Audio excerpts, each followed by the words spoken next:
Well, hello and welcome to another amazing day here at our Balanced Body, Peaceful Mind Summit.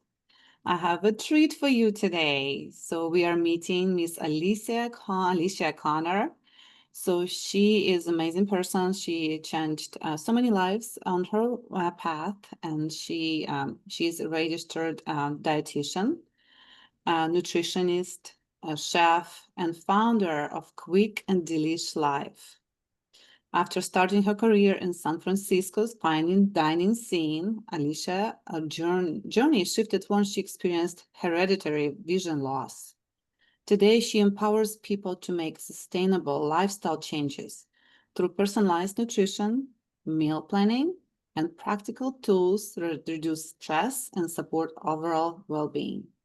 Best-selling author and diversity advocate, Alicia is passionate about helping others boost energy, prevent chronic disease, and cultivate peace of mind, one simple, healthy step at a time. Hello, and thank you, Alicia. Hello, and thanks, Anesthesia, for the invitation to join you here. We are very happy to have you today. So, your journey from chef to dietitian was shaped by a very personal challenge. So, how has your vision loss influenced your approach to food and wellness? I guess so I got into cooking naturally. I didn't really think about it. It wasn't something that I was like, oh, I want to cook. I want to work in food service. I want to be a chef. There was no thought. I just kind of like glided into that career. And I think subconsciously it was about being able to nourish myself and take care of myself. Because I always felt like if I had the right food and fuel, then I could do anything. But if I didn't plan accordingly, then I would be depleted, and that wasn't fun.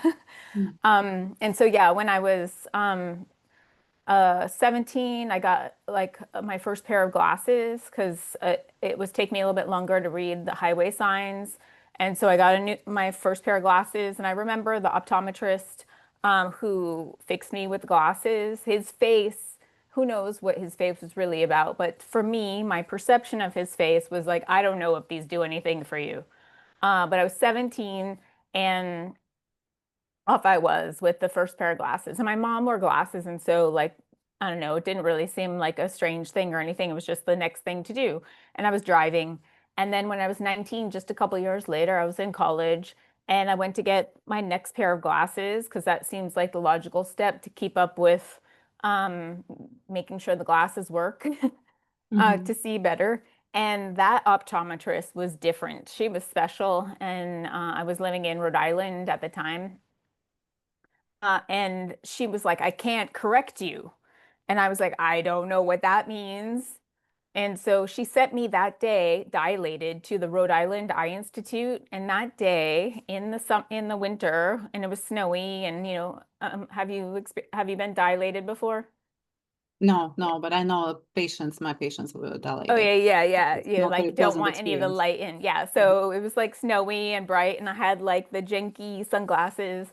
So walked to the Rhode Island Eye Institute, and they diagnosed me with hypoplasia of the optic nerve, which is a hereditary condition I didn't even know that was going to be a gift from my family.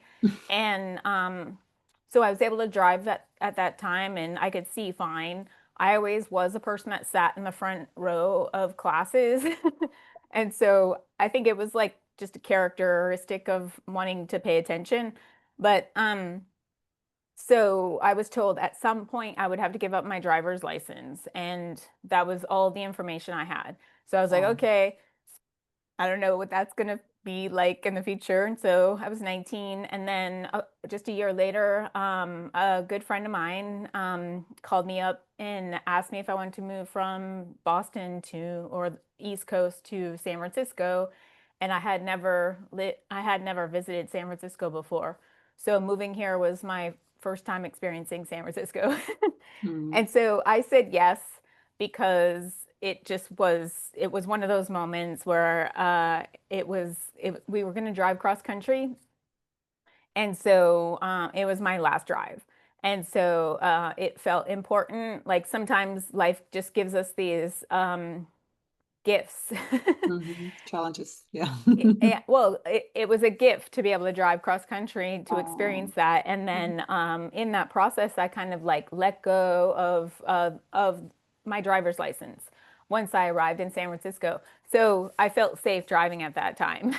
Mm-hmm. But I knew at some point I wouldn't feel safe and I would have to like give up my driver's license, which is difficult for humans to do. Absolutely. Yeah, it's like losing your freedom. So I faced it. So then I continued working in food service for many more years. And then at some point I was like reading the tickets printed out, like the food orders on tickets. And I was like, it was becoming more and more difficult. I would have to stare at tickets longer to see the words. And then it would just kind of felt uncomfortable because in food service you have to move fast. And I could like, cut, my knife skills are fast and like I could walk fast, but like my sight was just needed a little bit more time. And so I was like, I'm gonna have to do something, for my career, especially now that I could like still see well. And so I went back to school to become a dietitian because that just it was perfect because Mm-hmm. I felt like kind of like empowered that people would give me compliments that the food that I made was wonderful and amazing. And I, in my head, thought like anybody can make this food. It's not hard. It Mm-hmm. just takes time and attention. Mm-hmm. And so adding that nutrition piece was just like the next piece of the puzzle. So I went to San Francisco State University and I went back to school and it had been some years since I had used a computer and everything. So I kind of had to start from scratch. But it was an awesome experience, obviously. And I've been a Mm. dietitian now for um, uh, 12 years. Wow, that's Yeah, yeah, amazing yeah. story. So how's your sight since then? Did you have a surgery or how did No, it? no, no. These are actually blue light glasses. They're not corrective lenses. I wear you might see me wearing these glasses or blue light glasses when I'm like online. Maybe they'll help with the screen time. Mm-hmm. But so now I'm legally blind or low vision. So what that means is I'm somewhere around 2200 in both eyes. So I use like this is like a magnifier. This is a 4 times dome magnifier. It's I have a love-hate relationship with this thing, and that this is the only thing I will ever say something that dramatic about.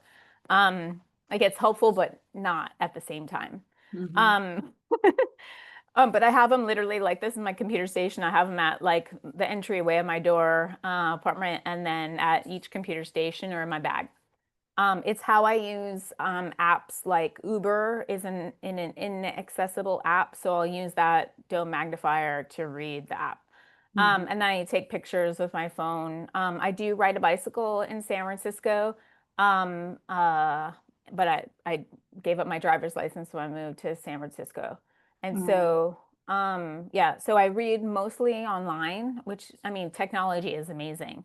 Mm-hmm. Um, and it continues to change, which is another challenge.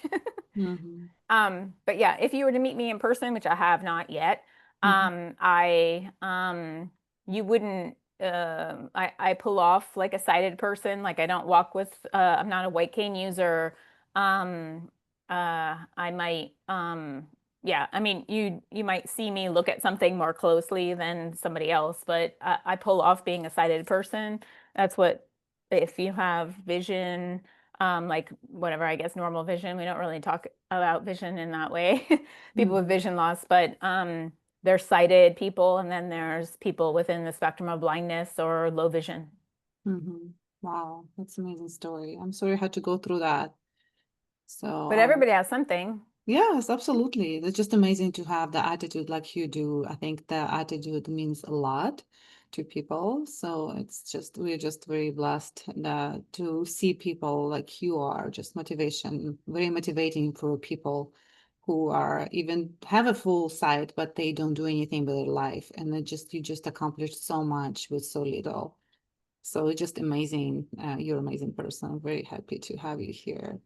So you emphasize sustainable lifestyle shifts rather than dieting itself. So what do you see as the biggest mindset change people need to make around food, Alicia? I think the biggest mindset shift to let go and give permission not to be on a diet.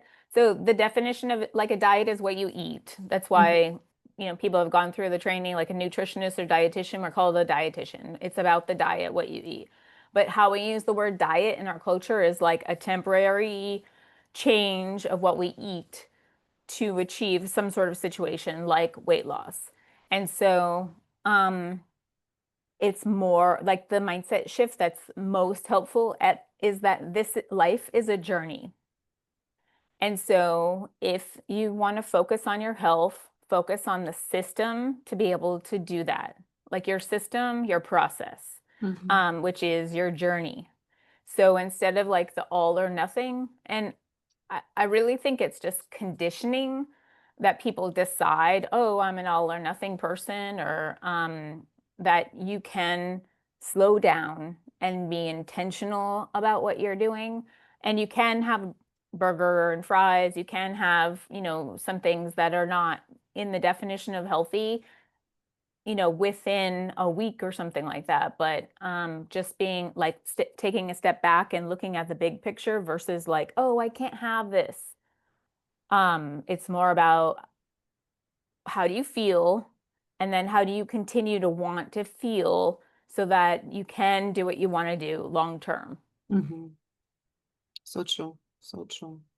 So many people struggle with meal planning, and I'm one of those people. I just don't want to take time to just to out of my day to prepare the meal planning. So what simple strategies do you recommend to make it less overwhelming?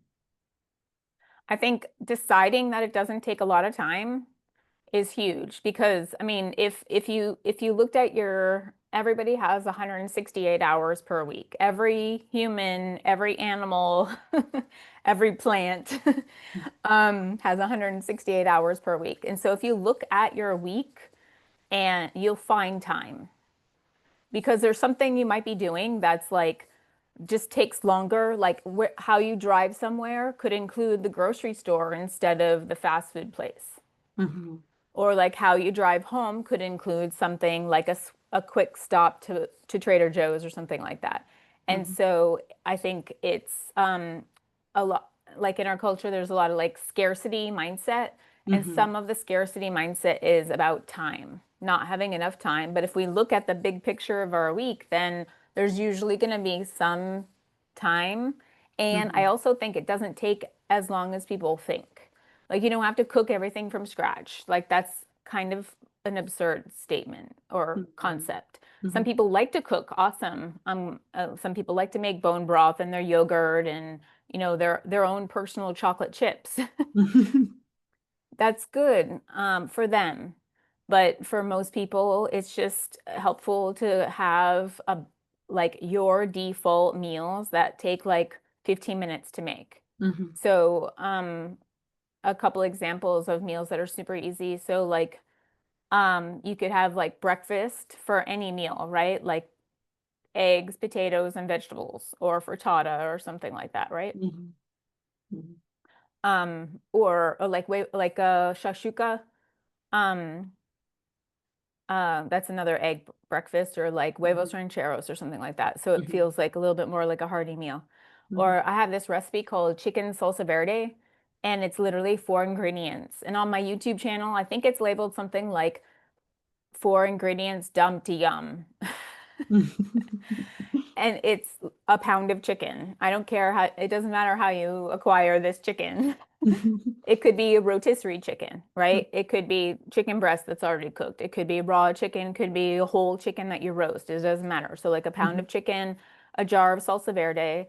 I personally really like Herdez salsa verde because it has more lime in it than some jars of salsa verde. Because I would have to buy lime to add it to make it so it had that much that I like lime a lot.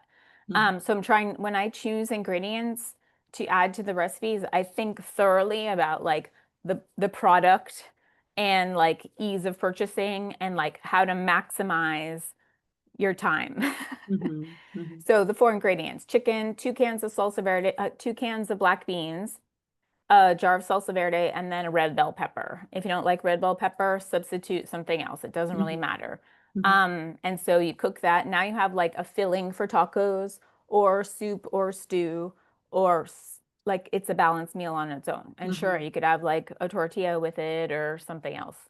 Or like a Mexican slaw, like red cabbage, shredded carrot, scallions, maybe apple cider vinaigrette. If you want to go fancy, some cilantro and some pumpkin seeds. Bam, dinner. Mhm. So just like choose like if you're going to get started on meal planning, it's like decide like once a week do some cooking. If you can cook two or three things at a time, in the beginning, just make one thing. And then if you make a lot of servings, like say chili or the chicken salsa verde, like a one pot meal that gives you a lot of meals, then freeze in single serving portions. Mhm. And my favorite is to freeze them in like mason jars or canning jars so that you can eat out of that container, reducing dishes. Mhm. So it's just like if you map out in a doable way your meal planning strategy that's not like super intense, it'll actually help you feel more comfortable and Mhm. safe to do other things. Absolutely. Absolutely. So truly believe in that. So you just need to make that first step, just to make that time and just to make a first step. Once you make that first step, I think it's gonna go smoothly after that. So that Oh, exactly. you just And yeah. like a client I just started on Friday, we decided literally like the theme nights for all of the days of the week. Mhm. Yeah, that's great. Great to use to with the children as well. So that's how you get them started on healthy eating habits. Yeah. Exactly. Yeah, and the kids, if the kids are old enough to be in the kitchen and actually help out, like that's like such an investment in time there because like quality time with kids Hmm. in the kitchen and Hmm. cooking and this meal planning concept is a life skill. Absolutely. So true. So true. So you talk about food as a way of bring people together and spark change in physical, social, and mental health, which is stand for absolutely.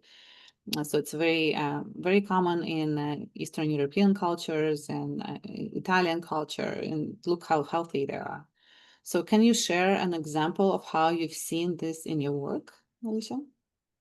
Sure. So, I will talk about the environment, like say I call it meals that heal. So, basically mealtime can be a very stressful time for some people. And it could be when like emotions are still settling from the day. And if the environment is not comfortable in some way, say there's music on and there's a lot of distraction and maybe people have phones on the table, then it's not a meal that heals. Mm-hmm. So thinking about the environment and even in a family, some people say like, "Oh, everybody likes different foods. It's so annoying." But like, I think it's better to accept that everybody likes different foods and ingredients and just make meals that are just like salad bar concept. Mm-hmm. So like you have the ingredients for everybody to make their own salad so that you're not making one salad and people are picking out what they like and not like and maybe there's some lip about it. But making it Common in my culture, in my family. So my kids are this very picky about what they like, what they don't like. Yeah. Yeah, just having, food available that everybody likes. And if the main meal is like vegetarian or plant-based, and then, two out of the four people like animal protein, then there's always some sort of like chicken or fish or, beef or whatever cooked or that's cooked separately. But everybody can have what they need. It's just like strategizing Mm-hmm. around it or with it, moving with it instead of having it be something that's annoying. And like I grew up as a very picky eater, and I always liked the vegetables, but if the meat tastes more like meat than like the flavors of other stuff, like chili, if there was, I noticed that when my mom added like enough spices in the chili, I didn't taste the meat as much. Which is awesome. I prefer 'em. Like I would focus more on like the beans and the vegetables and the meat was like there, but there was enough spices to like cover up and mask the meat. And so there's just like a way of working with everyone instead of, being annoyed about it. Because everybody's different, like literally. Mhm. And so if there's resistance about that, then that just makes everything more difficult. Like, oh, so we have to have white rice because so and so only eats white rice. It's like, well, make it so Mhm. you always have white rice there for them to eat if that's the Yeah. only carbohydrate that they like, you know what I mean? Mhm. Um, and then have other things so everybody gets kind of like what they need. Mhm. Oh, But I that's think it's really good. important to create a safe environment Mhm. because sometimes what happens is when people feel like our days are emotional and we have thoughts that may not be true, Mhm. like negative thoughts or thoughts from other people. And if when we're eating, we're not necessarily like, it's so easy to pick up a habit where emotions are triggering our eating because because we're humans and we're moving through our days and like we might have a thought of like, oh, so and so was kind of a weirdo to me and I don't know if it was them or me, and it was probably me because it's just easy to pick up other people's thoughts and responses and taking it personally. Mhm. But everything's not it's not yours. Mhm. And just thinking about like how to make mealtime nourishing. And Mhm. in our culture, we have food access 24/7, and people are eating in their cars, like out of a bag, and not necessarily going for like satisfaction of taste Mhm. versus like nourishment in all the ways, like social, physical, and mental health is all Mhm. part of that. Um, and I've had clients tell me that like one specific example, his daughter um, developed an eating disorder, and it was a stressful time in life, period. And then the parents began to push food on the kid, the teenager, and then she refused food. And then that's a simple way like an eating disorder could start. And it can just expand depending on, stressors. And I'm Mhm. not I'm not trying to oversimplify an eating disorder. It's more complex than that. But I'm just saying there's things in environments in like how people show up can really Mhm. make a big influence on like Mhm. how people enjoy food. Yeah, it's triggers, something triggers it. Yes. Mhm. Exactly. Mhm.